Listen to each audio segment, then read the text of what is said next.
On va attaquer. Allez, bonsoir à tous. PVDM, Parlons Plongée, c'est tous les premiers vendredis du mois. Aujourd'hui, c'est la dernière soirée de la saison. Le format, c'est un thème, un intervenant. La règle est non confirmée ce soir parce qu'on en a deux. C'est Olivier, même peut-être trois, on verra. Olivier et Charles. Une visioconférence sous Zoom, 30 à 45 minutes de présentation. 30 minutes d'échange, des questions. Alors, je vous propose de poser des questions sur le chat. On commence à 20h30 pile et comme je l'ai dit, c'est la dernière séance. Donc, bonsoir Charles, bonsoir Olivier, je vous passe la main, j'arrête le partage. Hop. Ça marche. Bonsoir à tous. Bonsoir à tout le monde. Allez, je vais partager mon écran et normalement, vous voyez la présentation. C'est bon? Nickel. Alors, pour introduire, aujourd'hui, le PVDM du mois de mai 2025, on va donc parler d'Andisub. Et c'est peut-être la dernière fois de cette présentation où je mettrai le petit R à la fin d'Andisub pour expliquer simplement, c'est que c'est une marque déposée par la FFESSM. On va dire dans les supports de communication, il convient de l'utiliser. On s'en formalisera pas davantage ce soir. Trois intervenants, comme le disait Lionel. D'abord, côté équipe Codep 69 pour représenter la mission Handisub. On va déjà voilà, se présenter. Olivier, je te laisse commencer. Oui, bah avec plaisir. Oui, donc moi je suis EH2 depuis un an, mais j'ai pendant une dizaine d'années organisé des stages pour que nos cadres puissent être formés à l'Andisub. Voilà. Et de mon côté, Charles Esmar, je suis E2 et EH1 depuis quelques années. Et j'ai rejoint Olivier dans la mission Handisub lors de l'Olympiade là, qui vient de démarrer en novembre dernier. Et donc aujourd'hui, il y aura également un troisième intervenant voilà, que j'ai vu que tu étais connecté, Yannick. Ouais, bonsoir à tous. Si vous Et voilà. m'entendez, hein. On t'entend très bien. Voilà. Parfait. Yannick qui interviendra au cours de cette présentation, notamment pour faire un témoignage lié donc à la pratique Handisub. Alors, de quoi on va parler aujourd'hui? On va définir ce qu'est l'Handisub, à qui s'adresse cette activité d'Handisub, comment se former, comment pratiquer. Il va donc y avoir ensuite un témoignage de Yannick. On va parler d'encadrement, des spécificités du baptême et du cassis. On va également parler d'Handisub au sein des clubs, de nos clubs associatifs, et on terminera avec le temps d'échange que nous propose également Lionel dans le cadre de ce format PVD. Et donc pour commencer, Olivier, je te laisse la main et tu me dis quand passer les slides. Donc alors, l'Andisub, qu'est-ce qu'on entend par Andisub? C'est une pratique subaquatique qui est portée par la Fédé. Avant, on l'appelait commission Andisub, maintenant c'est plutôt une mission pour des personnes porteuses de handicap. Qu'est-ce qu'on entend par une personne porteuse de handicap? C'est une situation de handicap qui résulte d'une rencontre entre une déficience et une situation. Si une personne présente une déficience qui est compatible avec une pratique sportive ordinaire, elle doit être considérée et désignée sans discrimination comme sportive valide. Autrement dit, on ne s'arrête pas au regard que l'on porte à la personne, mais à sa capacité à faire. Un exemple, lorsque on demande à un plongeur d'un cursus valide de faire ses 50 mètres caplés ou ses 100 mètres PMT, elle les fait sans condition de temps, mais on peut aussi très bien demander à une personne qui a perdu l'usage de ses membres, de pratiquer aussi ses 50 mètres câblés ou ses 100 mètres PMT avec le tractage par les bras. Et dans ce cas-là, elle est en capacité d'avoir les mêmes, on va dire, pratiques qu'une personne dite valide. Donc on ne s'arrête pas au jugement physique ni intellectuel. On juge sur une performance ou une capacité. On y reviendra. Tu peux passer à la suite. Quand on parle de handicap, on parle de trois types de handicap. L'handicap moteur, c'est une capacité qui est limitée pour se déplacer ou réaliser des gestes ou bouger certains membres, comme la paraplégie, l'hémiplégie. On parle de handicap sensoriel lorsque la déficience peut toucher plusieurs sens comme la vue, l'ouïe, l'odorat, le goût et peut-être également concerner le toucher. On parle exemple de déficience visuelle, de surdité. Voilà pour le sensoriel. Et pour l'handicap mental, psychique et cognitif, peut-être on pourrait résumer par MPC, mental, psychique et cognitif, c'est des déficiences pour des fonctions mentales et intellectuelles pouvant générer un handicap, exemple l'autisme, la trisomie 21, qui effectivement empêche les gens de se sociabiliser, par exemple. L'handicap cible toutes ces personnes dont un handicap s'exprime dans l'eau ou sous l'eau sous la forme d'une limitation.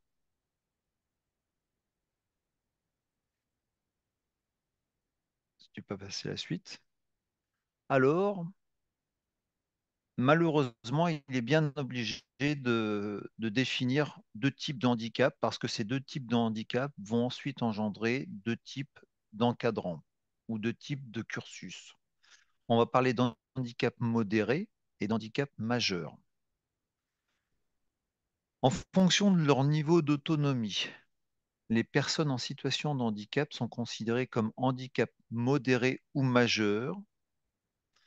Par exemple, en plongée scaphandre, un plongeur en situation de handicap modéré, et c'est la qualificative qui le dit, doit être capable de remettre son détendeur seul en bouche, d'effectuer une manœuvre d'équilibration des oreilles et de comprendre les consignes simples liées à la sécurité et y répondre de manière autonome.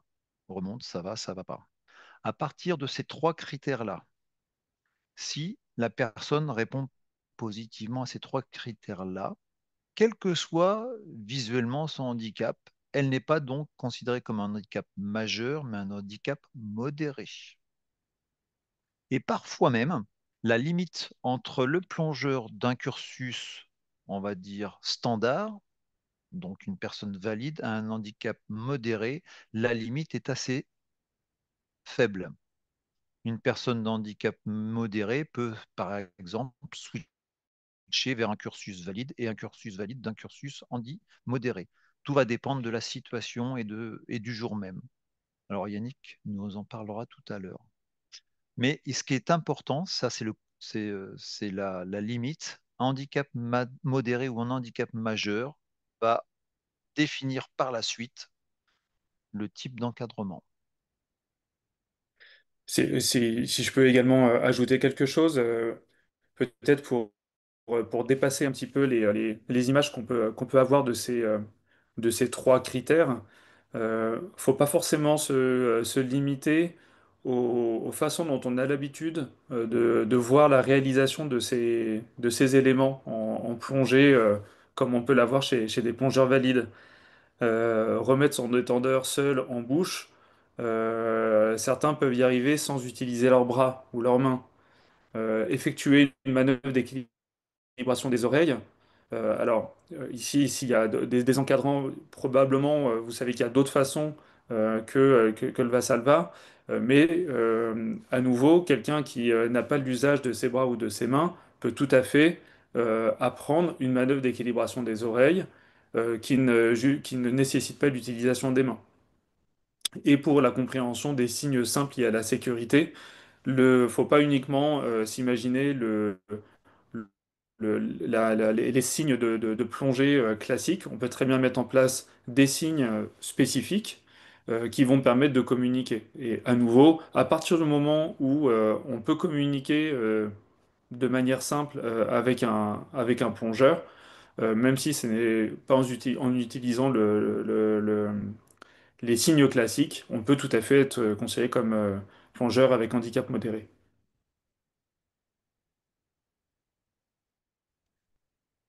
Vas-y, Charles, la suite, c'est à toi.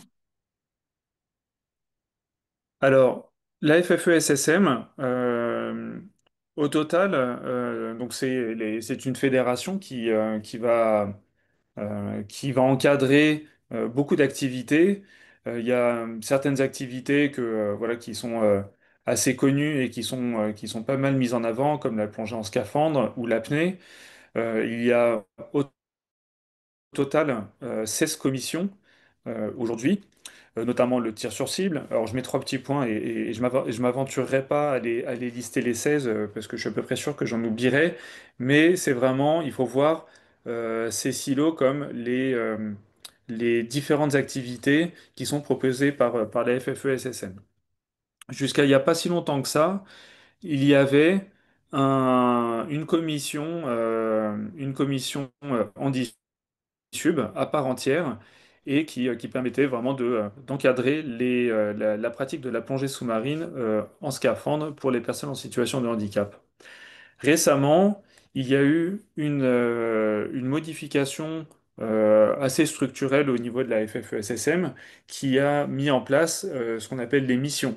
Et ces missions, elles sont transverses. Il y en a trois, l'handisub, le sport santé et les jeunes. Et ce qu'il faut comprendre, en fait, c'est que ces missions transverses ont pour objectif de décliner chacune des 16 commissions de la plongée à l'échelle de l'handisub, du sport santé et de la plongée jeune. Donc aujourd'hui, l'handisub, c'est la pratique pour des personnes en situation de handicap de l'ensemble des activités proposées par la FFE-SSM.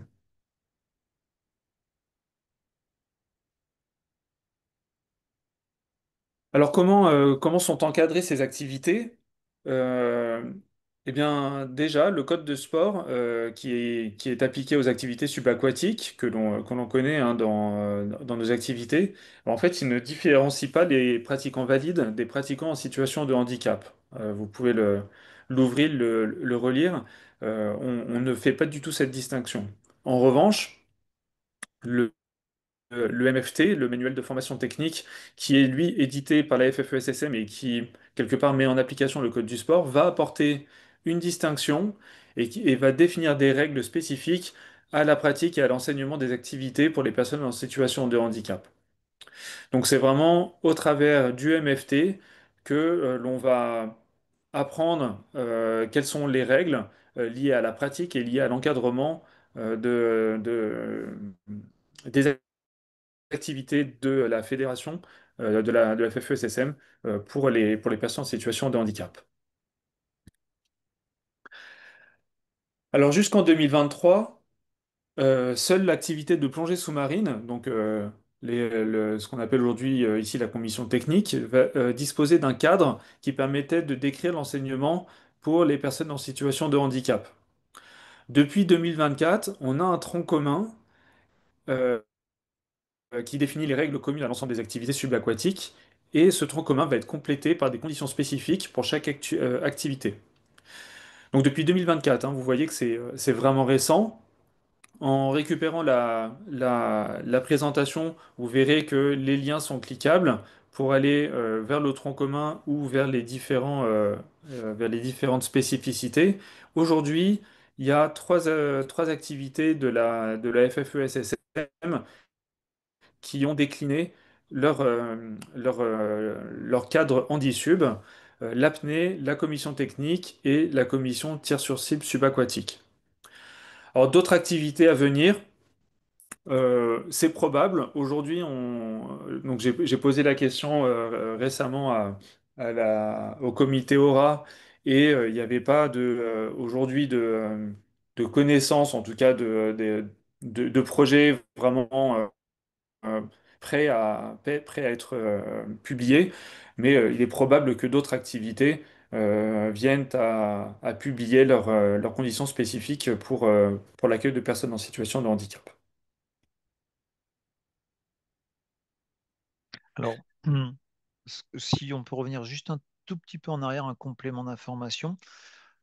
Pour ceux qui, entre guillemets, ont suivi la formation EH1 avant ce tronc commun et avant cette spécificité, vous verrez, vous avez sur cette petite carte plastifiée EH1 et rien d'autre. Or, aujourd'hui, les nouvelles cartes qui sont réalisées, vous verrez le mot porté EH1 entre guillemets technique. Ça veut dire que euh, le EH1 dit technique est en capacité de former un cursus plongeur en 10 sub, donc avec le scaphandre. La commission apnée, ce sera EH1, trait d'union, apnée, ou EH1, trait d'union, tir sur cible. Donc la spécialité va être définie sur cette petite carte plastifiée. Pour ceux qui l'ont eu avant, il n'y aura pas de précision. Voilà, c'est d'office et de facto reconnu comme EH1 technique. Voilà, donc ça veut dire que quelque part, voilà, on pourra trouver des plongeurs en 10 sub qui ont leur niveau, je sais pas, niveau 1, pêche, pêche 6, apnée. Ils auront une formation spécifique à leur spécialité, à la commission. Mais nous, le H1 technique, c'est vraiment pour la plongée scaphandre. Voilà, si vous comparez les cartes entre vous, vous verrez cette différenciation. Alors pour avancer justement, on va faire un focus sur la plongée sous-marine, donc la partie technique. On verra la filière plongeur et la filière encadrant. Je commence ici avec la filière plongeur. Vous voyez ici les quatre niveaux de plongeurs en sub qui existent aujourd'hui dans notre MFT, dans le MFT Sub Commission Technique. Il y a quatre niveaux de plongeurs qui permettent d'atteindre des espaces entre 0 et 40 mètres. Alors tout à l'heure, Olivier commençait justement à parler un peu de cet acronyme pêche, pêche 6 mètres. Pêche, alors en fait, j'ai vu il y avait deux façons de le décrire. Soit c'est plongeur en situation de handicap ou plongeur encadré en situation de handicap. Bon, ce qu'il faut comprendre, c'est que c'est donc la filière plongeur pour des personnes en situation de handicap et qui vont leur permettre, en fonction de leur niveau, d'évoluer dans l'espace 0,6 mètres, 0,12 mètres, 0,20 mètres ou 0,40 mètres. On voit également que les différents niveaux permettent également d'accéder aux formations nitrox ou même recycleurs, on va dire pour la partie un peu plus technique. Euh, il n'y a pas de niveau d'autonomie dans la filière plongeur handi-sub. Ça veut donc dire que un plongeur en situation de handicap qui plonge avec un diplôme pêche 6, pêche 12, pêche 20 ou pêche 40 ne sera jamais considéré comme autonome au sens de la filière plongeur valide. Euh, Comme un niveau 2 qui peut être autonome entre 0 et 20 mètres ou un PE, pardon, un PA40 qui peut être autonome dans la zone 0,40. Là, il y aura toujours dans une palanquée un encadrant qui permettra d'emmener un plongeur en situation de handicap dans cette zone d'évolution. Alors, on ne l'a pas fait apparaître ici, mais il y a également des spécificités, il y a des limites pour les personnes en situation de handicap mental, cognitif ou psychique. Par exemple, pour ces personnes, pour ces plongeuses ou pour ces plongeurs, le baptême sera limité à 2 mètres maximum. Il pourra y avoir d'autres limitations qui sont décrites dans le MFT. Après, il faut quand même voilà, se dire que les personnes en situation de handicap sont souvent suivies par un corps médical hein, qui connaît bien leurs contraintes Et pour le coup, on verra plus souvent des limitations sur le cassis d'une personne en situation de handicap que sur le cassis d'une personne valide. Donc voilà, si vous êtes encadrant, prêtez bien attention au cassis que vous pourriez avoir entre les mains et ne vous limitez pas forcément à la carte de plongeur. Donc voilà pour ce cursus, pour cette filière plongeur. Du coup, ça permet de faire un lien avec le témoignage de Yannick qui est avec nous ce soir. Et donc, on a proposé à Yannick, qui est justement vit avec un handicap, de venir nous parler donc de son histoire de plongeur, peut-être aussi de ce qu'il a amené à la plongée et notamment là, sur la partie en situation de handicap et comment Yannick, tu as pu également évoluer dans l'ensemble de ces cursus. Ok, bon, vous m'entendez tous? On t'entend bien. Très bien, Yannick. Donc bon, bah, bonsoir à tous. Moi, Yannick Blache, 53 ans. J'ai eu un accident en 1998, un accident de voiture qui m'a rendu paraplégique. Et après on va dire, quelques mois de rééducation, je me suis orienté dans un club handisport sur Vienne, où j'ai attaqué à faire de la natation, parce qu'à la base, j'étais sportif, je faisais beaucoup de rugby à un niveau assez haut, en fédéral. Donc, j'aimais bien le sport, donc je me suis mis au sport à ce club Handi Vienne. Donc, j'ai attaqué par la natation. Ensuite, j'ai continué avec du cyclisme, avec le handbike. C'est on pédale avec les mains, propulsion manuelle. Donc, j'ai fait de la compétition aussi pendant une bonne quinzaine d'années. Et en 2004, il y a le club de Vienne Plongée qui s'est rapproché du club de Handi Vienne pour nous faire des baptêmes de plongée. Donc, à l'époque, il y avait, je devais sûrement le connaître, Robert Grand, qui était c'est un des plus anciens du club. Et donc, on a attaqué par faire, enfin, moi, j'ai attaqué par faire un baptême, ce qui m'a bien plu finalement, parce que moi, la plongée, je connaissais pas, j'avais jamais plongé en étant valide. Et donc, là-dessus, il y a un club qui s'est créé à Andivienne avec une convention avec le club de Vienne Plongée en 2006, où là, on était une grosse section, on était environ une dizaine d'handiplongeurs, autant d'encadrants. Et il y avait beaucoup de paraplégiques, on va dire aussi des hémiplégiques et amputés. Et donc ensuite, là-dessus, bah, on a fait le classique, hein. J'ai attaqué par le pêche 6, après le pêche 12, le pêche 20. Donc j'ai fait beaucoup de plongées en pêche 20 encadré avec les moniteurs jusqu'à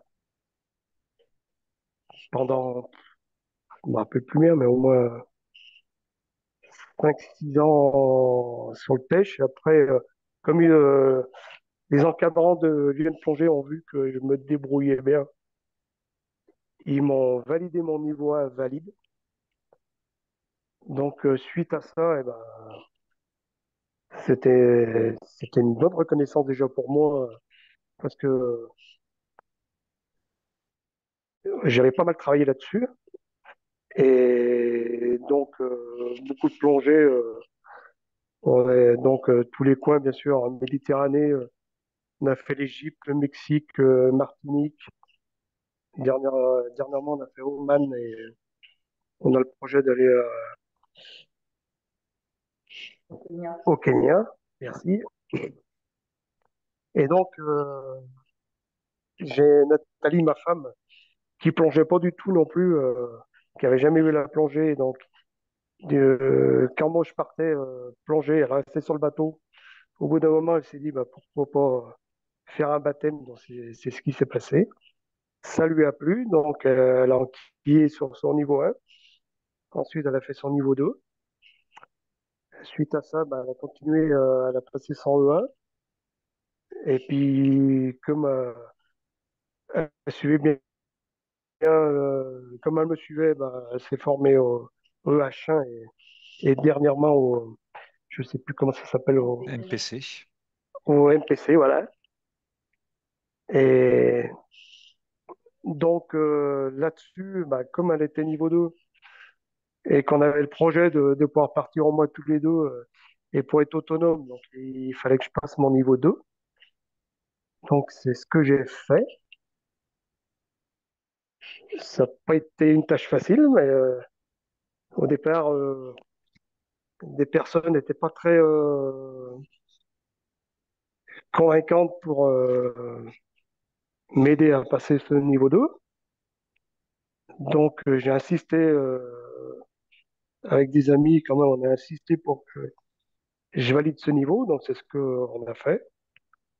Mais j'ai l'impression que, alors, je sais pas si c'était parce que j'étais en situation de handicap malgré le niveau 1, où j'arrivais maintenant à l'époque où je devais être au moins à 150 plongées.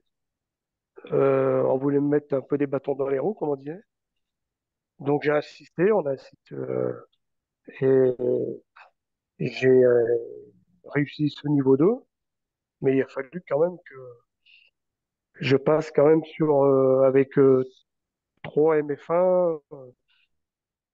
On m'a fait plonger beaucoup, je trouve, par rapport à d'autres niveaux 1 et pour passer niveau 2 en valide. Je pense que j'ai quand même. On m'a pas fait de cadeau et je trouve ça pas très normal, mais maintenant je l'ai eu et j'espère que ça va m'encourager d'autres. Et donc maintenant, voilà, je suis à 170 plongées. On se fait plaisir là-dessus. Et quand je peux donner des coups de main pour les formations, je vois, pour les OH1, c'est toujours avec plaisir. Et avec Yvan, que vous connaissez tous, là, Nuri, j'espère que on, on a une bonne image de nous, quoi. Voilà pour la présentation assez rapide.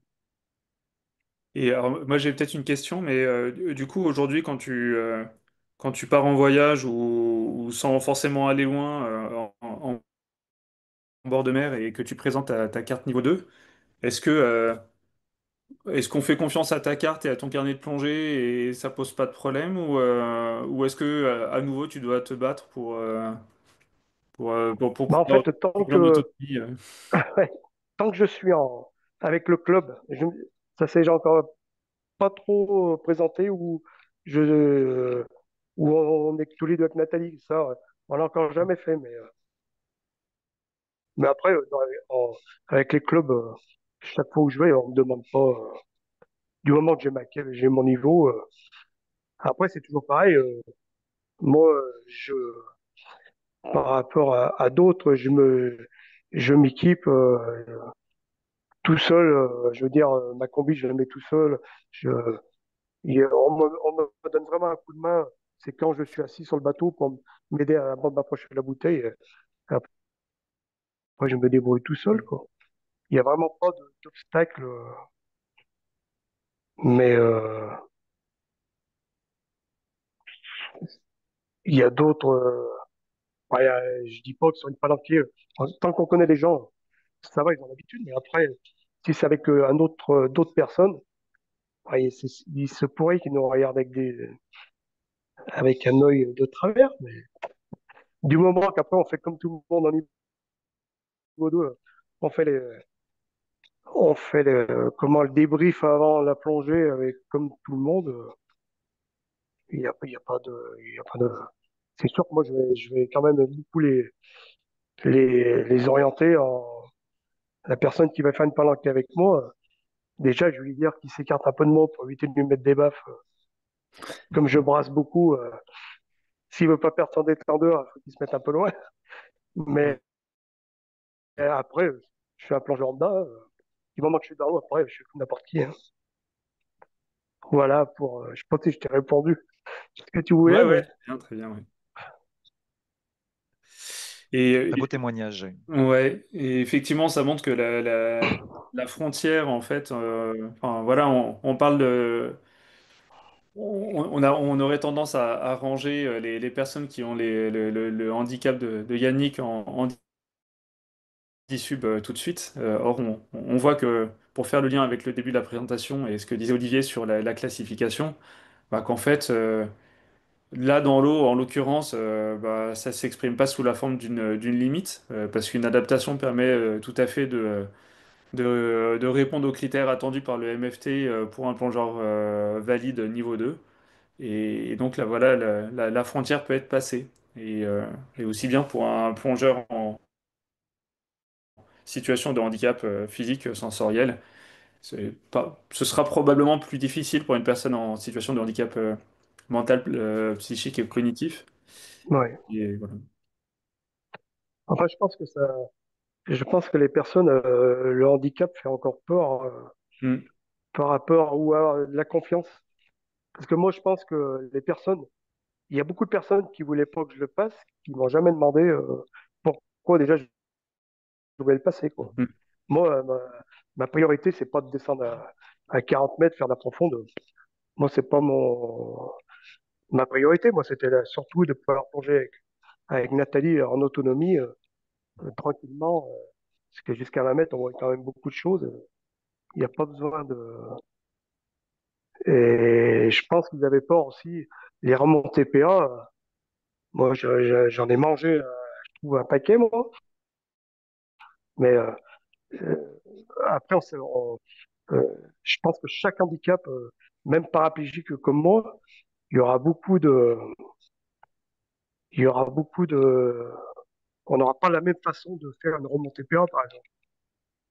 Et moi, ça m'est arrivé de remonter la personne où j'arrivais sur le haut, où il arrive un moment, les jambes remontaient, mais tant qu'on tient la personne et on assure son détendeur, enfin la sécurité, je vois pas pourquoi on n'arriverait pas à remonter une personne classique, quoi. Parce que je veux pas me mettre des médailles, mais quand je vois d'autres niveaux valides qui, qui sont niveau 2 voire même niveau 3, je plongerai pas tous les jours avec eux quand même. Enfin, ça, c'est mon Yannick, témoignage. Yannick, est-ce que tu pourrais nous dire quelle est la satisfaction qui te procure, que tu as quand tu es dans l'eau, c'est-à-dire quand tu n'es plus sur ton fauteuil? Ah bah là, Tes sensations, est-ce que tu peux nous vendre en fait le bien-être que tu peux avoir et en quoi nous, plongeurs ou encadrants, qu'est-ce qui nous stimulerait on va dire, à promouvoir cette activité-là? Parce qu'on ne connaît pas ta situation, on ne la partage pas avec toi. Qu'est-ce qui ferait, comment tu décrirais le bienfait d'une plongée en fait? ah bah, le plongée, c'est l'évasion, hein. C'est-à-dire, on se retrouve, on se retrouve en apesanteur, on n'a plus le poids, déjà plus le poids du cœur, parce que nous, en fauteuil, on a tendance à s'enrouler sans arrêt. Que là, on se retrouve dans l'eau, on se déplie complètement dans l'autre sens, et ça permet vraiment de, de reprendre des gestes, enfin même des positions qu'on a perdues. Et je sais pas trop comment le décrire, parce que c'est une sensation vraiment de Ça, liberté, hein. ça te détend? Ça te détend? Ah ouais, ouais, On va dire que comme une séance de, je sais pas, de kiné, encore mieux. Quand tu ressors de ta ah, plongée, tu te sens comment quand tu te sors de ta plongée finalement? quand je suis hyper détendu, hein. Mhm, Ça nous, en fait, on est moins éclipsé, et, ça nous détend le corps. mhm. Et puis mentalement, ça fait du bien, quoi. Alors après, c'est toujours pareil au début. Au début, j'ai eu du mal à faire comprendre aux encadrants qui, après, je comprends, il faut toujours être à côté, on apprend les gestes de, de tenir la bouteille par derrière pour que la personne soit à l'aise et tout. Ou, moi, au tout début, je me rappelle, on, on voulait à tout prix me tenir la bouteille, mais moi, ça me déstabilisait à fond, quoi, parce que j'avais pas la position idéale. J'avais l'impression d'avoir toujours la tête en bas et que j'étais mal, quoi. Et après, bon, je pense qu'il faut beaucoup un dialogue entre la personne en situation de handicap et l'encadrant, quoi. Et de Mhm. l'avoir en visu, c'est bien aussi de toujours. C'est c'est une bonne thérapie pour tout le monde, je pense. Ouais, ouais. Ouais, comme tu dis, pour tout le monde, ouais, encadrant comme encadré et aide de vie ou aide de soins. On va On va peut-être peut-être passer à la continuer. suite. Ouais, et on reviendra Ouais, aux questions ouais. en fin de présentation s'il y en a d'autres, effectivement. Merci pour le témoignage, Yannick. À tout de suite. Ouais, avec plaisir. Vas-y, Olivier. Alors, donc, on parle de la formation des encadrants. Donc, en fait, pour encadrer une personne porteuse de handicap modéré ou majeur dans le pire des cas, quand on les considère comme modérés ou majeurs, on passe par une formation qui s'appelle EH1. C'est le premier niveau de l'handisub, encadrant handisub premier degré, qui s'adresse à un public handicap modéré. Pour y accéder à cette formation, la nouvelle formule aujourd'hui de 2024, c'est être E1 et avoir son RIFAP. C'est tout. Et ça dure 2 jours et demi, voire 3. Ça dépend si on concentre tout et très rapidement sur ces 2 jours et demi. Et un peu le même principe que l'on a E1, E2, E3, etc. Donc, une fois qu'on est EH1, on peut aussi ensuite passer à EH2, qui est une formation pour les personnes encadrantes de handicap majeur. Et donc, pour cela, il faut être E2 et bien sûr EH1 préalablement. Donc, en fait, on a donc, en fonction de la classification de handicap modéré ou majeur, modéré, c'est du H1, majeur, c'est du H2. D'où l'importance de tout de suite savoir si la personne, vous vous rappelez les critères d'évaluation, hein, je suis capable de passer Valsalva, de remettre mon étendard en bouche, de me sécuriser donc, et de comprendre et de communiquer. Et là, à partir de ce critère-là, la personne, elle est modérée, donc EH1. À côté de ça, on ne répond pas à ces critères-là, on la considère comme majeure. Et lorsqu'il y subsiste un doute, eh bien, on le fait valider par une autre personne qui est EH2. Le EH2, c'est une formation qui dure, on va dire, 5 jours à peu près. Donc, 2 gros week-ends, 2 week-ends et demi. La nouvelle formule, on a entendu parler de module mental, psychique et cognitif. Ça, c'était ancienne formule. Maintenant, aujourd'hui, dans le stage EH1, c'est ce public-là et cette formation spécifique est déjà intégrée. Et donc, il n'y a plus le EH1 trait d'union MPC, c'est tout de suite le EH1 formule 2024 aura tout de suite cette qualification. Il n'y a plus l'intermédiaire entre EH1 et EH2. Et puis, bien sûr, donc, pour former des EH1 ou des EH2, il faut des MFEH1, donc moniteur fédéral, handisub premier degré, et donc qui sont capables de former du H1, du H2, accessible au E3, EH2, et puis ensuite, bah, au-dessus, encore des MFH2. Une petite subtilité, c'est que les personnes qui ont leur BPGEPS ou DEGEPS, pas BPGEPS, pardon, le BES1 ou le DGEPS sont de facto EH1. Donc, c'est des personnes qui, dans leur formation, dans leur diplôme, enfin, donc, BES1 et DE, sont déjà EH1 par équivalence.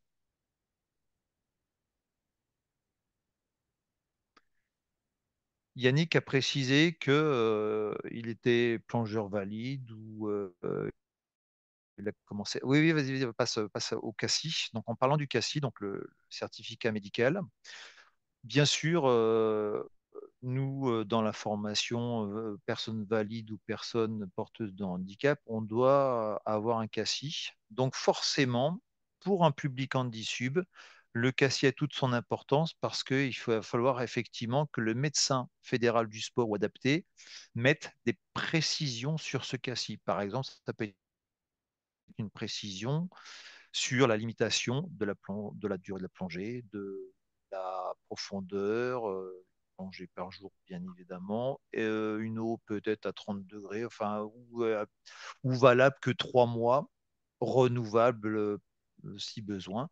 Donc, en fait, le médecin fédéral ou le médecin spécialisé va porter sur ce cas-ci des informations. C'est si effectivement le CACI a des informations spécifiques, des restrictions, bah forcément, c'est quelque part, votre médecin il vous a déjà considéré comme est classé dans le handisub. Yannick, je ne sais pas comment toi, tu as libellé ton certificat médical. Est-ce qu'il a été fait par un médecin fédéral, un médecin généraliste dans le Eh cadre ben, du N2? justement, j'allais poser la question. Parce que moi, jusqu'à présent, je passe toujours par un médecin fédéral. Hmm. Et je sais qu'avant au départ, il me mettait, quand j'étais niveau 1, qu'il fallait pas, non, comment il me mettait? Il fallait pas que je rentre dans les paliers, il me semble, Hmm. pour éviter, mais comme je fais Hmm. pas beaucoup, c'est rare que je plonge les profondeurs, c'est rare que j'en fasse beaucoup. Mais justement, maintenant que je suis niveau 2, est-ce que je devrais toujours, moi, comme je suis paraplégique, enfin, en, situa- en situation de handicap quand même, est-ce qu'il faut que je passe toujours par un médecin fédéral? Alors là, c'est un peu délicat parce que nous, on n'est pas formateur MF EH1 ou MF EH2, mais je dirais si à partir du moment où tes conditions physiques du moment de ta plongée, c'est-à-dire tes aptitudes lors de ta plongée, te mettent en capacité d'être N2 et donc d'être en PE40 ou PA20, pour moi, tu es un cursus valide, donc cursus valide, le Ah ouais, médecin généraliste. Hmm. Si par contre, le directeur de plongée, avec la discussion qu'il peut avoir avec toi, il y a quelque part peut-être une période où tu te sens moins bien et que effectivement, ben voilà, tu seras peut-être plutôt dans un cursus handisub, donc tu seras considéré comme pêche 12, 20 ou pêche 40. Si à partir de ce moment-là, ton épée te donne on va dire, cette qualification-là, quelque part, c'est qu'il était en handisub, et en handisub, il va falloir un médecin fédéral. En mhm. fait, là, ta frontière, elle dépend aussi comme tu as les deux cartes, comment tu te sens à ce moment-là, quoi. Ouais, Moi, je ben, préconiserais d'avoir le médecin fédéral. Maintenant, ouais. C'est sûr c'est qu'après, s'il y a un handicap évolutif, c'est pas pareil, exactement, quoi. il peut être évolutif dans un sens comme dans l'autre. Alors, pour te protéger de cela et pour pas te faire piéger à un moment donné, ben, vaut mieux que tu passes par le fédéral. Ouais. Mais encore une fois, ça dépend de ton aptitude du moment. Mhm. C'est comme ça que je le verrai, moi, en tout cas, en tant que DP. Alors, euh, si tu pouvais zoomer, donc non, zoomer le CACI, donc cette formule-là, vous la retrouvez sur le site fédéral. Il y a pour les baptêmes, qui est une situation qu'on va retrouver assez souvent dans les clubs quand on va faire un événementiel. Donc, dans les clubs, vous allez accueillir tout public et dans ce public-là, bah, tiens, pour le coup, vous avez un public en issue qui vient faire des baptêmes. Il y a une petite adaptation à ce cas-ci qui est assez récente, c'est que avant on demandait à avoir un médecin fédéral pour même un baptême. Aujourd'hui, il n'y a plus forcément de besoin pour un baptême d'un cassis. Il faut juste répondre à une certaine une liste de questions. Hmm. Cette liste de questions, s'il y a une réponse positive, oui à une question, ça veut dire quelque part, on vous renvoie tout de suite à un médecin fédéral ou un médecin spécialisé. Ouais, mais c'est vrai que cette nouveauté, donc elle est vraiment récente, hein, et en fait, elle permet quand même de se passer du certificat médical dans beaucoup de cas. Et c'est une simplification qui est bienvenue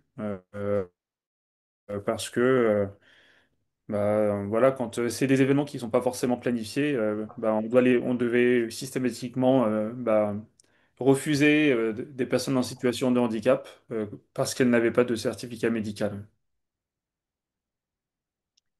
Voilà. Et ce certif pour le baptême, là on parle bien du baptême, hein, ce certif du baptême peut être répondu par la personne elle-même, donc la personne qui va venir pour faire son baptême, ou un proche qui sera en capacité de répondre à la place de la personne. Ça peut être lui-même comme ça peut être son proche, agissant en qualité de aide de vie, aide de soins, frangin, maman, papa. Voilà. Donc ça permet aussi de pouvoir autoriser la personne à plonger. Et, et s'il y a un oui, c'est malheureusement pas autorisable et là il va falloir passer par le médecin fédéral. Là, voilà, pour ce qui est du CACI, vous retrouvez l'ensemble des éléments du CACI parce qu'il y a beaucoup de spécificités sur l'handisup dans le CACI. Vous regarderez le document plus tard.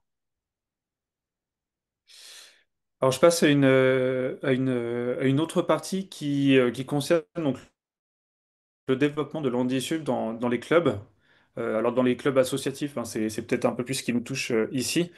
Vous voyez ici dans les différents verbatims qu'on fait apparaître, en fait, ça va être les différentes raisons pour lesquelles un club va vouloir développer la pratique de l'handisub au sein de son club. On va pas forcément parler d'ouverture d'une section handisub, simplement voilà, développer l'handisub au sein du club.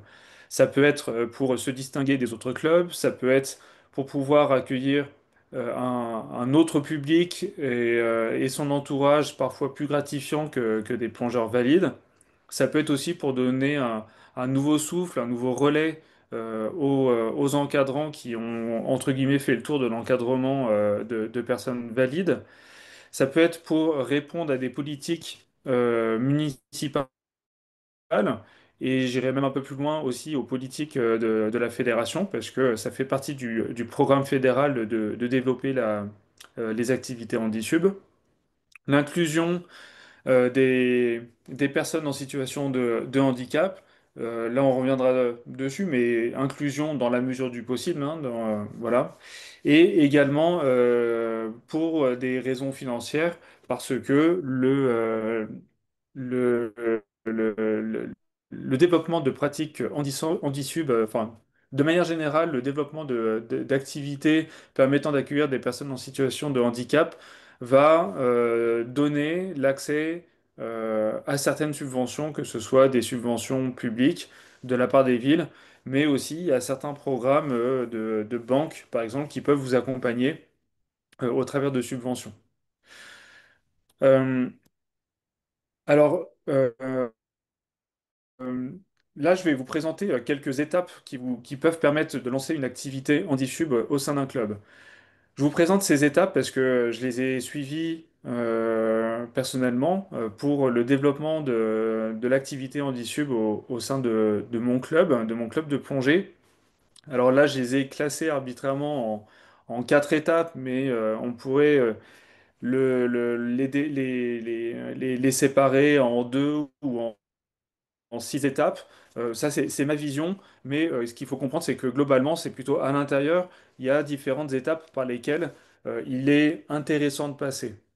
Dans un premier temps, il faut quand même que le projet de développement de l'activité Handisub soit globalement accepté par vos adhérents, par les adhérents de vos clubs, et qu'on respecte également le process de décision.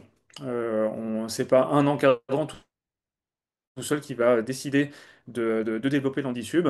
Il faut que ce soit une décision qui soit prise par le bureau, par le CA, par le comité directeur, peu importe, on va dire comment les statuts l'appellent, et qui soit également acceptée par les encadrants qui seront derrière les personnes qui accueilleront ces personnes-là.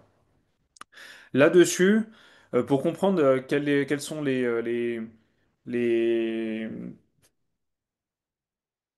on va dire quels sont les éléments auxquels vous allez devoir faire face. Le CODEP 69 peut vous accompagner dans votre réflexion. Et pour le coup, moi, c'est ce que j'ai fait. Il y avait plusieurs personnes dans mon club qui étaient intéressées. Et la première chose que j'ai faite, c'est que j'ai sollicité Olivier, qui était donc à l'époque déjà responsable de la mission Handisub au sein du CODEP 69.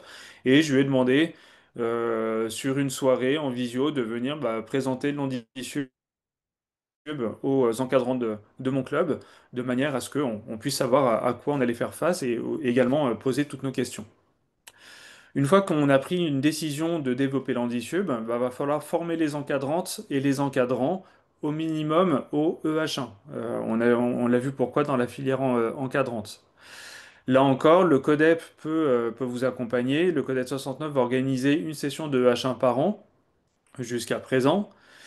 Et il y a également des formations EH2 qui sont organisées à l'échelon régional. Là, ce ne sera pas tous les ans, ce sera peut-être tous les 2 ans. Et en l'occurrence, pour ceux qui sont intéressés, la prochaine session EH2 aura lieu dans un an, en juin 2026 normalement. Une fois que les cadres sont formés, le conseil qu'on peut vous donner, c'est de vous faire une petite expérience, soit en participant aux aux événements qui sont organisés par d'autres clubs ou par le CODEP 69. Il y a notamment un groupe WhatsApp qui permet de rassembler les encadrantes et les encadrants handisub du Rhône.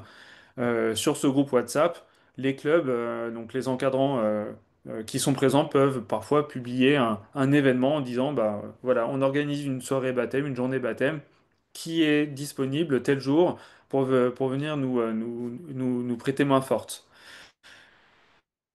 Dans ce cadre-là, venez réaliser quelques baptêmes, ça vous permettra de vous faire un peu la main. Et enfin, la dernière étape, c'est vraiment le lancement de l'activité en tant que telle. Là, vous allez devoir évaluer le nombre d'adhérents en situation de handicap que vous allez pouvoir accueillir. Et ça va être en fonction du type de handicap. Et c'est difficile d'ailleurs de répondre avec un chiffre, euh, un chiffre, on va dire, sec. Le nombre de personnes dépendra probablement du handicap que ces personnes auront, puisque pour certaines personnes, vous allez nécessiter un seul encadrant. Pour d'autres personnes, vous aurez besoin de deux encadrants.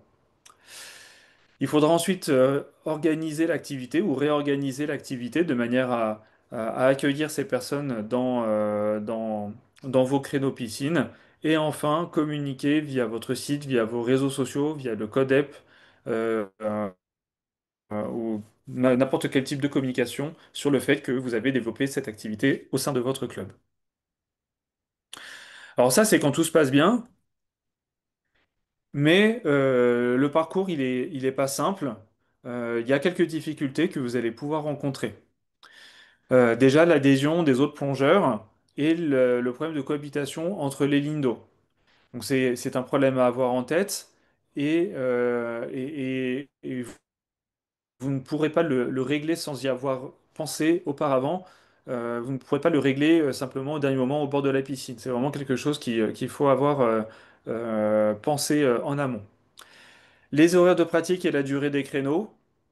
La durée des créneaux, c'est important parce que une personne qui est en situation de handicap, en fonction de son handicap, va peut-être mettre plus de temps, par exemple, à se changer ou à se rendre sur place. Donc c'est important d'avoir ces éléments en tête.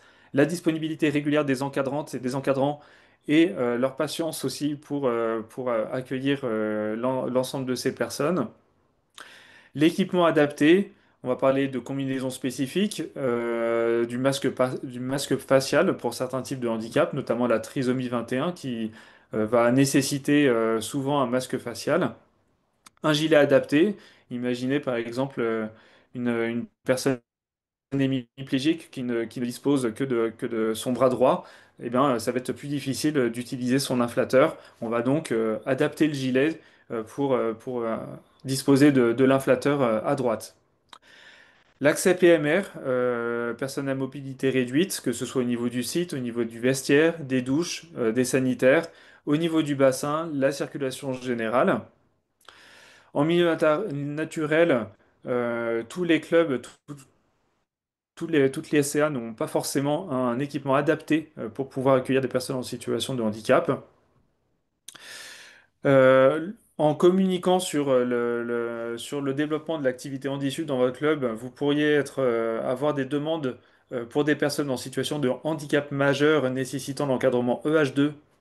Et donc, si vous ne l'avez pas, bah, ce sera une difficulté à laquelle vous allez devoir faire face. Et la dernière difficulté, bah, c'est peut-être, en tout cas, c'est la difficulté à laquelle bah, nous on a fait face dans mon club, c'est qu'une fois qu'on avait fait tout ça, en fait, on a eu du mal à réellement, euh, on va dire, attirer des personnes en situation de handicap dans notre club, bah, parce que au final, bah, c'est une activité qui est toute nouvelle. Les personnes en situation de handicap, souvent, elles vont préférer aller à côté de chez elles, en tout cas, un endroit qui est pas trop loin, pas trop compliqué d'accès. Et comme c'était tout nouveau, euh, dans notre arrondissement, mais il a fallu vraiment communiquer pour pouvoir les attirer.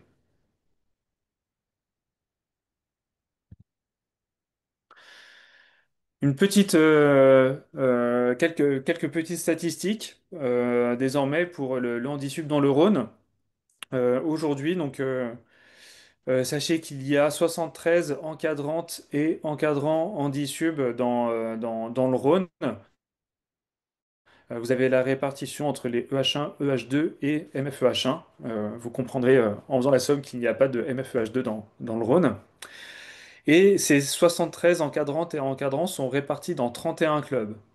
En revanche, si on regarde la photo des clubs référencés HandiSub sur le site de la FFESSM, il n'y en a que 9.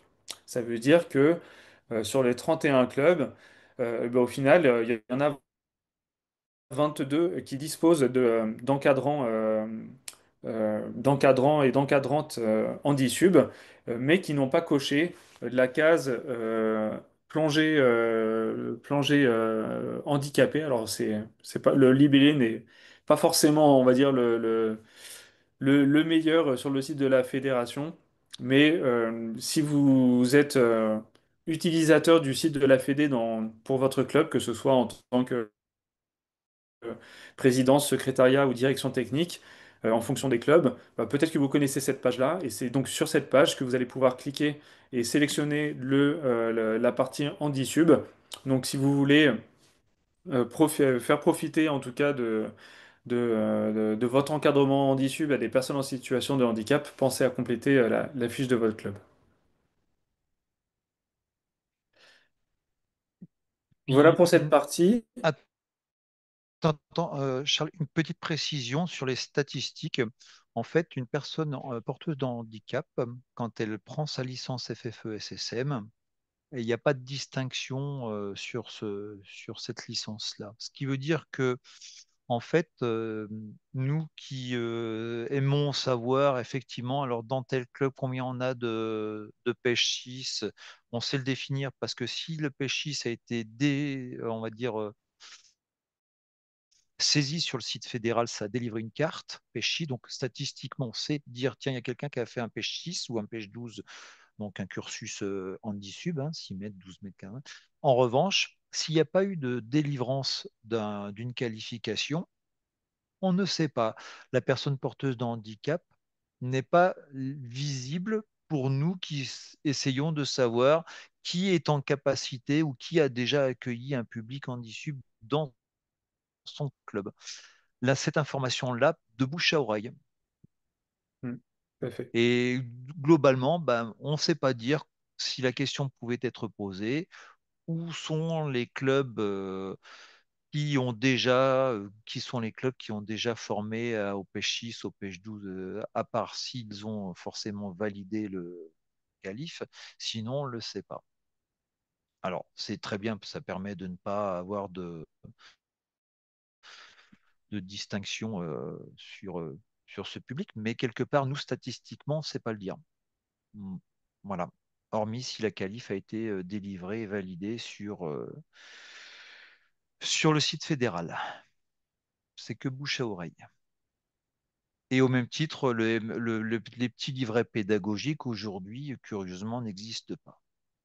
Il n'y a pas un livret pédagogique où, vous savez, on va valider des compétences avec un petit coup de tampon. Non, il n'existe pas. Donc, en fait, grosso modo, les gens se débrouillent, ils impriment le MFT et puis ils se servent de ça pour mettre leur tampon.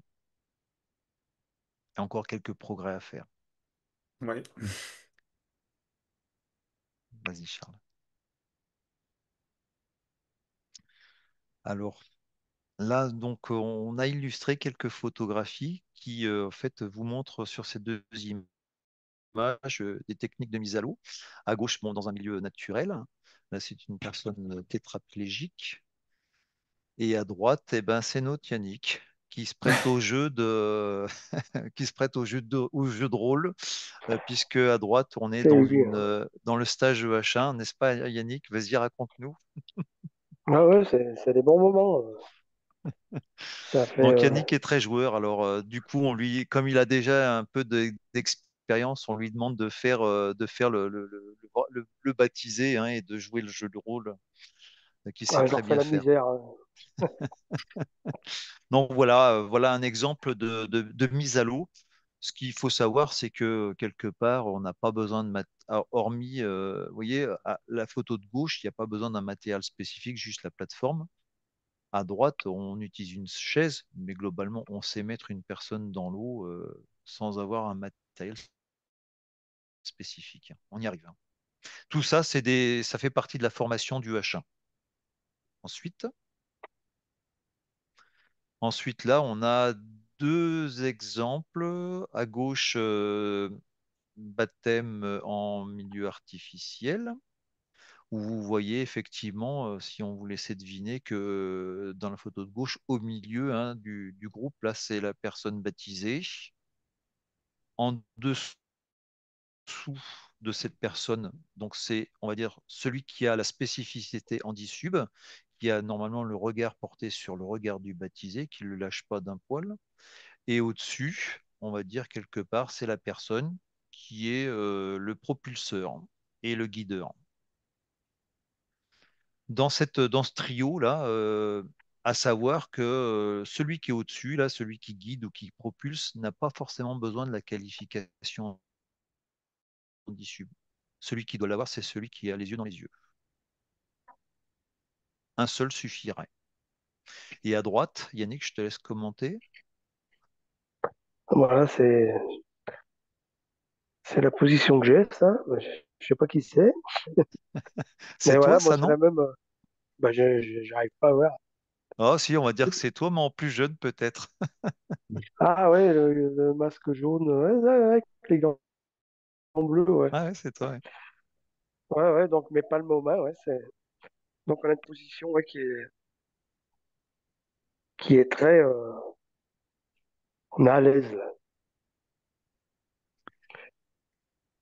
Et une fois qu'on a bien, on a bien notre équilibre, c'est c'est le pic, on va dire. Et là, on peut voir qu'effectivement, tu es plutôt considéré comme personne valide à ce moment-là. Ah ouais, bah, de toute T'es façon, pas tenu. du moment que tu as trouvé la stabilisation, après, franchement, on se promène autant qu'invalide. Et encore maintenant, avant, je brassais pas mal. Je trouve que je consommais trop, on va dire. Et après, en fait, ça, c'est pareil, c'est un rythme à prendre.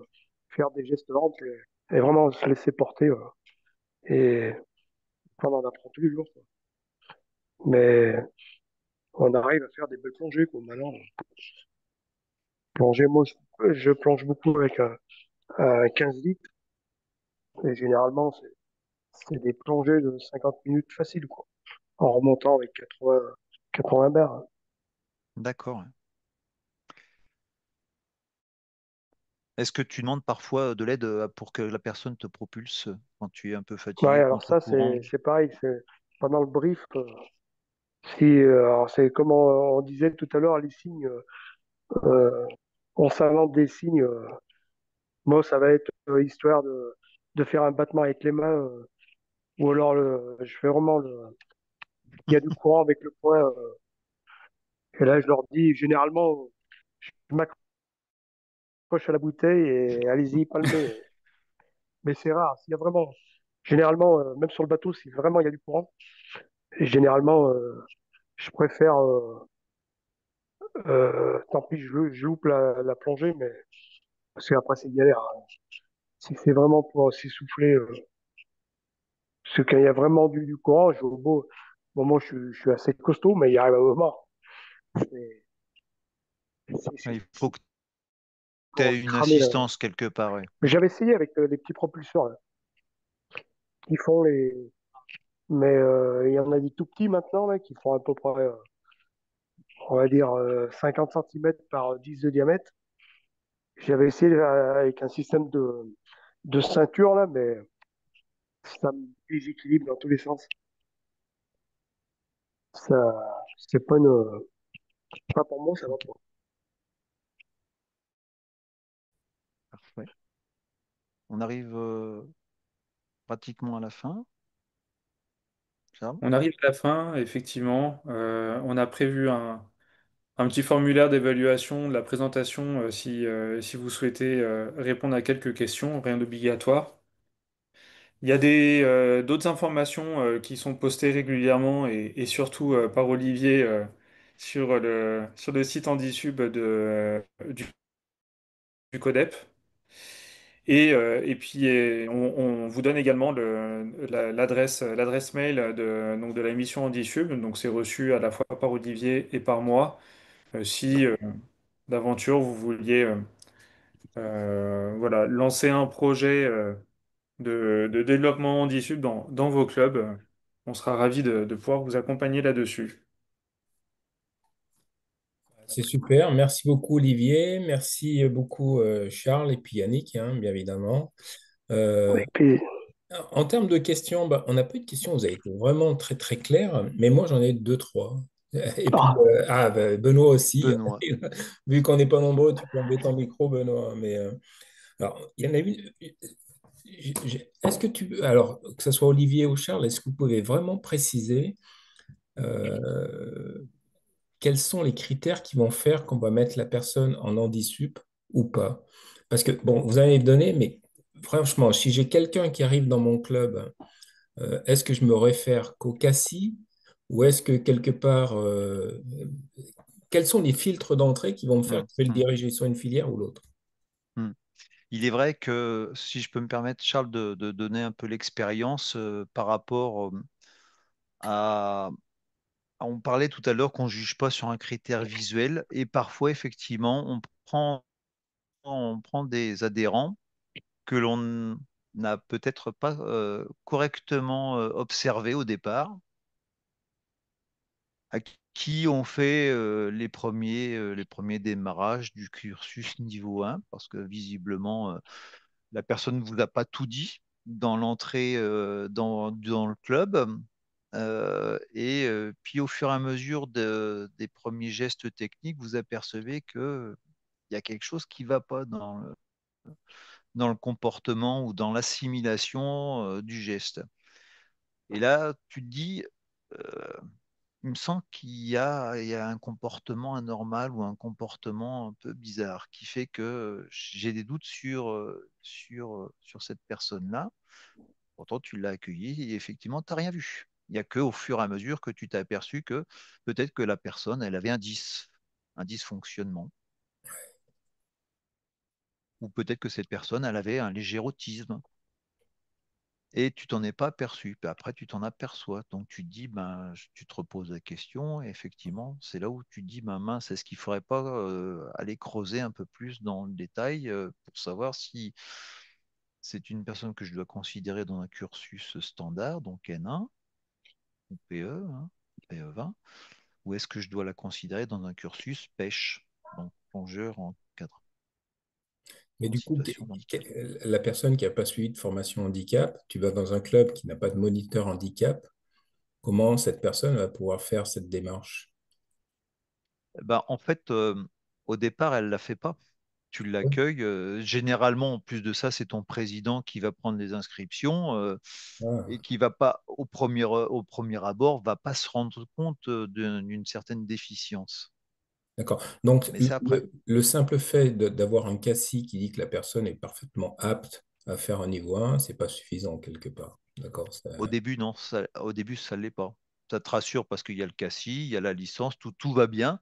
Et puis, au fur et à mesure, ben, tu t'aperçois que finalement, ce, cette- ce- ce jeune entrant hein, ça marche. a des quelques déficiences. Et là, tu mets le doute et tu vas commencer à creuser.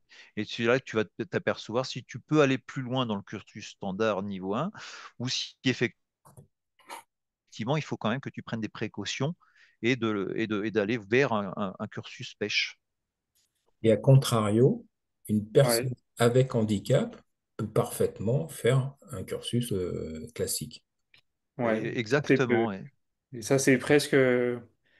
Normalement, tu vois, je te dirais que tous les encadrants et les encadrantes en DISUB sont également encadrants et encadrantes techniques. Mm. Donc, on connaisse leur MFT et connaissent les aptitudes à présenter pour passer un niveau 1, pour passer un PA20 ou un PE40. Donc, seraient normalement, logiquement, on va dire, les promoteurs du passage vers la plongée valide. Mais bon, voilà, après, comme l'expliquait Yannick, eh ben, ça vient pas forcément des encadrants. Et il y a un moment, ça vient peut-être aussi bah, des plongeurs eux-mêmes. Et voilà.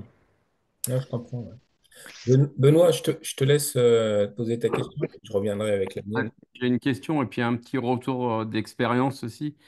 Euh, Retour d'expérience, c'est par rapport à Yannick, c'est ça? Son prénom, j'ai oublié. Ouais, c'est ça, ouais.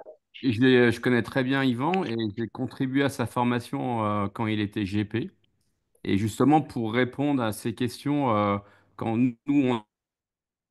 on est encadrant, on va dire, entre guillemets, voilà, et qu'on a affaire à quelqu'un qui a un handicap, même s'il est considéré, on va dire, là, il était sur une formation complètement classique, mais je t'avoue que personnellement, j'ai eu le trac, et Dieu sait que je pense que j'ai un peu d'expérience en formation, mais c'est toujours, alors bizarre, c'est un mot un peu curieux, on va dire, mais tu as quand même une certaine appréhension malgré tout, parce que ben, tu sais pas comment la personne va se comporter et ainsi de suite, quoi. Mais en l'occurrence, Yvan, moi, enfin, j'ai adoré et il m'a bluffé sous l'eau, quoi. Je veux dire, j'ai juste été impressionné. Mais malgré tout, tu as quand même, pour les gens qui n'ont jamais vécu cette expérience-là, il y a quand même part d'appréhension malgré tout, quand même, hein. Donc voilà. Euh, mais bon, voilà, c'était extraordinaire. Et puis ma question, je voulais savoir justement pour un DP voilà, sur le bateau, quel type de DP est-ce que nous, en tant que E3 simple, on a le droit en fait de prendre quelqu'un sous notre charge en fait dans les fiches de sécu en tant qu'handicap ou il faut un DP spécifique? Donc, bah, je vais répondre sur l'aspect réglementation. Le DP est un DP on ne peut plus classique. Il peut être P5 si c'est en expo ou E3 si on est en technique. Euh, À partir du moment où à partir du moment où tu as considéré que tu avais un plongeur en situation de handicap dans ton groupe, forcément, tu vas être obligé d'être E3. Voilà. Ouais, d'accord. Yannick, il se présente avec son niveau 2 et qui fait de l'exploration, le P5 devrait suffire. c'est ça. D'accord. C'est parce qu'en fait, tout dépend dans quelle classification on va le mettre. Ah Un bah, tu sais, cursus handi ou un cursus nous, on a une standard. personne dans le club qui est comme Yvan, hein, qui n'a pas de Ouais, il est qui a une unijambiste. seule jambe, hein, voilà. Bah, aucune différenciation, hein.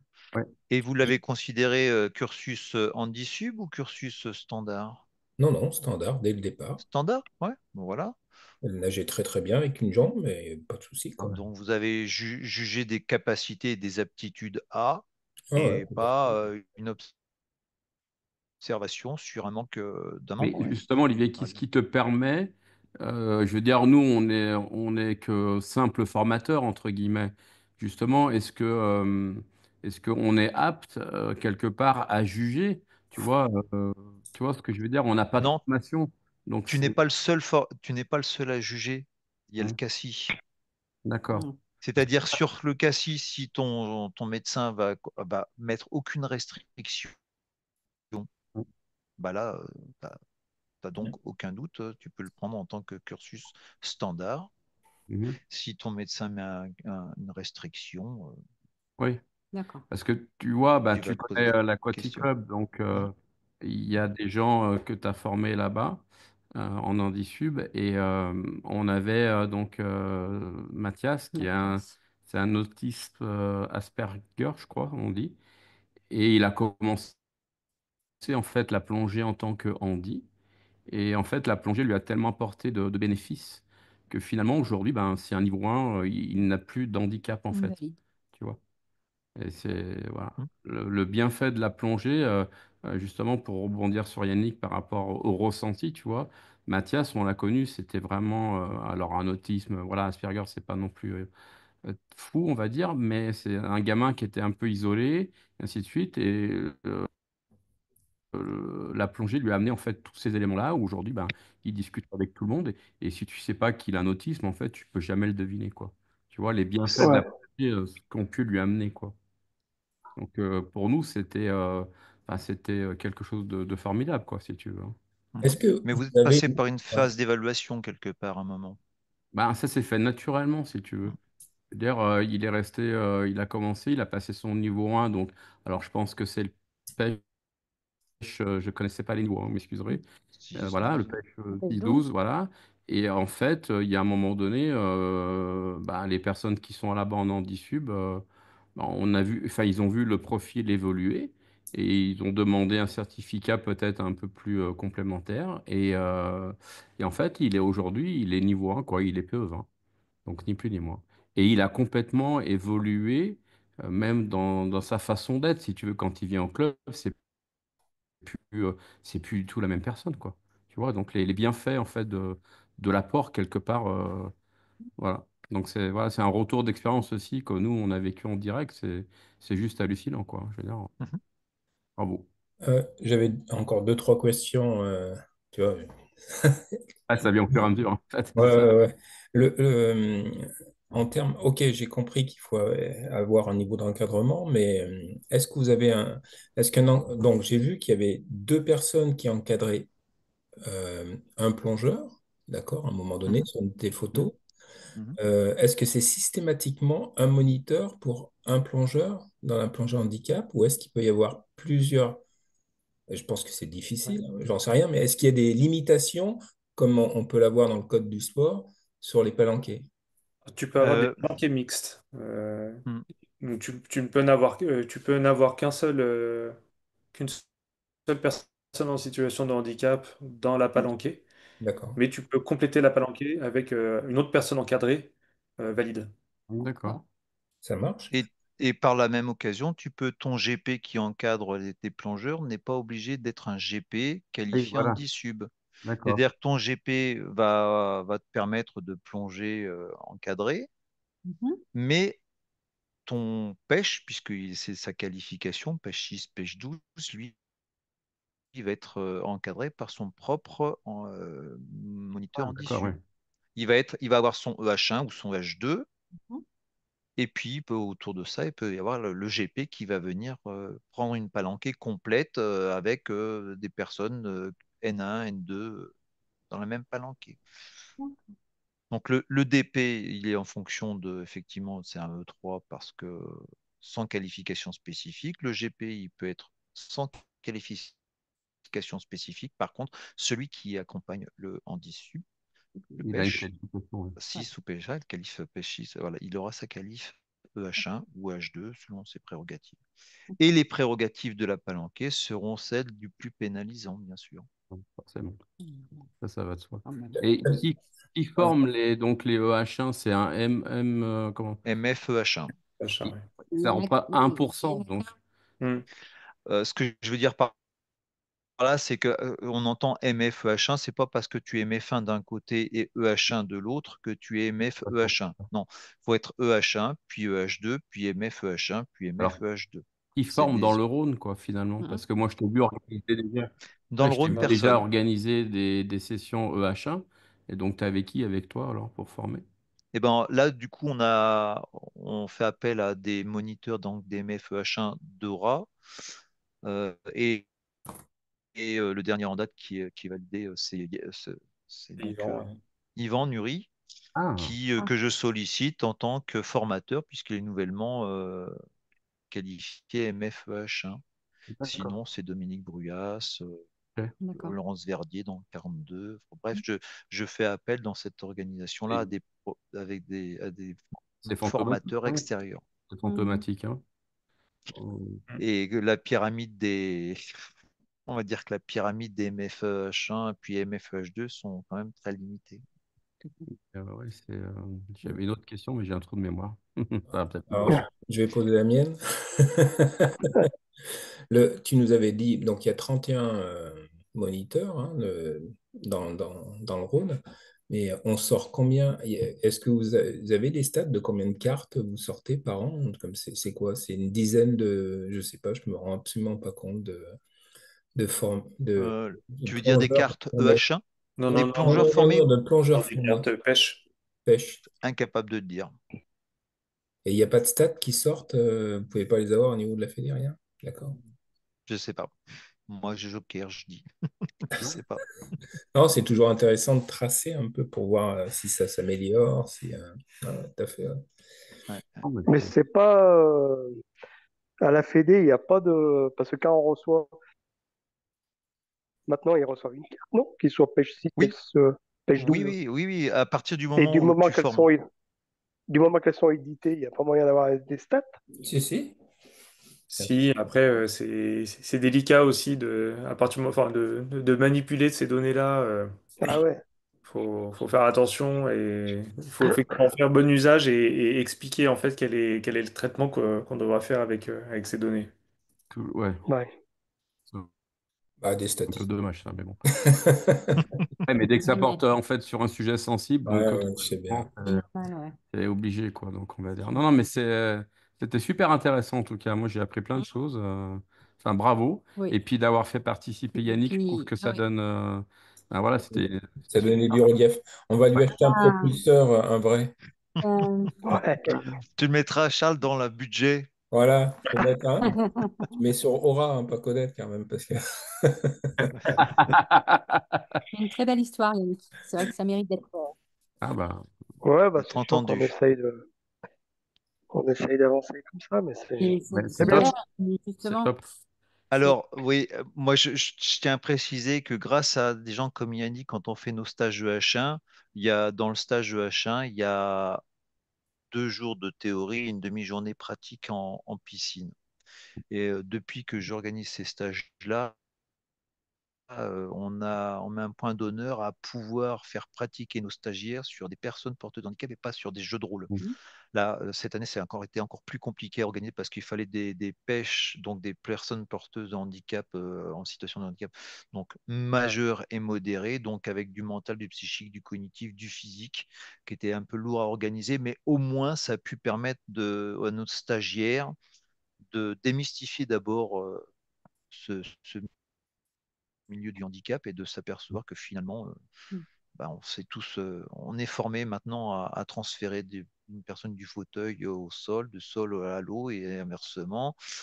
Que voilà, en fait, on appréhende beaucoup pendant ce stage, mais une fois on est dans l'eau et qu'on accueille nos baptisés, on se rend compte que finalement, on s'en est fait toute une montagne et on a dédramatisé en fait tout ça à travers ce stage. Et des gens comme Yannick, qu'on sollicite chaque année, ben, ça nous permet aussi de montrer que on peut arriver jusqu'à un niveau 2. Et Ouais. moi, j'ai eu le plaisir de plonger avec lui juste pour pour me mettre un peu dans cette situation-là où j'avais enlevé mes palmes pour Oui, faire oui. mes quelques 5 minutes avec lui sous l'eau et j'avais séché le bloc. Bah Ah, oui, tu non, m'étonnes pas. mais C'est normal. Et, non, mais la question que j'avais, c'est pourquoi Pourquoi en fait un diplômé d'État, skill DE, machin, en fait, il est d'office EH1. Est-ce qu'ils ont une formation dans ce cursus-là? Oui. A Parce que priori, oui, mais ça dure pas très longtemps. Et en fait, dans leur classification, ça doit être marqué capable d'accueillir tout public. ouais, Ça parce fait que partie du tronc commun, ça fait partie du tronc commun des DE. Euh, d'accord, D'accord. ouais, mais combien que ce soit pour de la plongée ou pour un prof de PS. parce Oui. Euh, que je vois Dominique Beck qui était donc BE, qui est devenu voilà, DG. Si tu veux, ben, il s'est quand même formé avec Hmm. Olivier pour le H1, quoi. Donc il a estimé que sa formation n'était pas assez, tu vois. Assez complète, ouais. Ouais, Ouais. c'est complète. Donc c'est Hmm. pour ça, c'est cette question-là que je me posais, est-ce qu'il y avait vraiment, on va dire, une partie dédiée quand même à cette formation-là, parce que c'est quand même spécifique, on va dire, parce que le donner comme ça d'office, enfin voilà, c'est un peu léger, quoi, je trouve. Dans les stages qu'on a organisés, effectivement, on voit du BE, enfin, brevet d'État ou des DE qui effectivement viennent compléter leur Oui, connaissance et leur du pratique bon sens aussi. quand même. Ouais. Moi, j'aurais une question. Et le fait, alors là, que depuis 2024, la Fédé, on va dire, fait des petits sous-groupes de plusieurs activités, ça veut dire qu'ils sont en train de faire prendre une place quand même sur ce handi qui est important et qui veulent aider à améliorer la participation on va dire des élèves à venir au club et puis à ouvrir des portes. ouais, en fait, l'objectif, c'est global. Enfin, pour la Fédé, l'objectif, c'est de développer les activités pour les personnes en situation de handicap. Or, jusqu'à présent, c'était uniquement la, la- la seule qui avait un cadre, c'était la plongée technique. Et pour les autres, du coup, bah, il n'y avait pas il y avait pas de référentiel. Et soit c'était fait par la bonne volonté des encadrants, soit c'était fait parfois avec du bon sens, et puis parfois avec, avec une gestion de risque, mais en tout cas qui n'était pas encadrée. Et donc le fait d'avoir cette mission transverse, en tout cas l'objectif c'est vraiment d'apporter un cadre dans chacune des activités. Après, ça résout pas tous les problèmes, c'est-à-dire que là, les statistiques que j'ai montrées, il y a, on va dire que 100% des encadrants handi-sub dans le Rhône le sont dans un cursus de plongée technique. Et on a Oui. eu une demande d'une personne, en l'occurrence, qui cherchait à intégrer un club d'apnée en tant que personne en situation de handicap. Et on voit bien la limite. C'est que comme tu disais, Benoît, on a une seule personne qui a MFEH1 dans le Rhône. Eh ben, on n'a aucun encadrant en diapnée. Bah, ça, Donc, en fait, voilà, c'est quelque part, il y a un début de cadre, mais et ça c'est le commence à début. arriver. Et il y a encore du travail. Ah ouais, ouais. Oui, et c'est 2024, c'est pas, c'est tout neuf. Hmm. Et voilà, faut laisser le temps, c'est bien. Donc, voilà, c'est en train de prendre, c'est Exactement. bien. Bah, comme le livret, on va dire, de compétences, quoi. Oui, Il oui, existe. il va peut-être arriver ce petit livret avec. Tout arrive. Non, mais Non, non, voilà, et quoi. c'est super. Bon, ben, Super. on est proche des 22 heures. Ouais, Je pense que c'est un super PVDM pour ouais, toute Ouais, la super, ouais. session, Vraiment, la super. saison 2024-25. Merci beaucoup. c'est peut-être un des meilleurs. Ouais, ouais. Ah, super. Si, Merci si, c'était. beaucoup. Hop, Je vous souhaite ben, une excellente nuit. Oui, Ouais, Merci de merci à même. et tous puis d'avoir à bientôt. écouté. Allez, à Olivier, je bientôt. te dis à lundi. Je communique. Allez, bye bye. Bisous à tous. Bonne bisous. soirée à tous.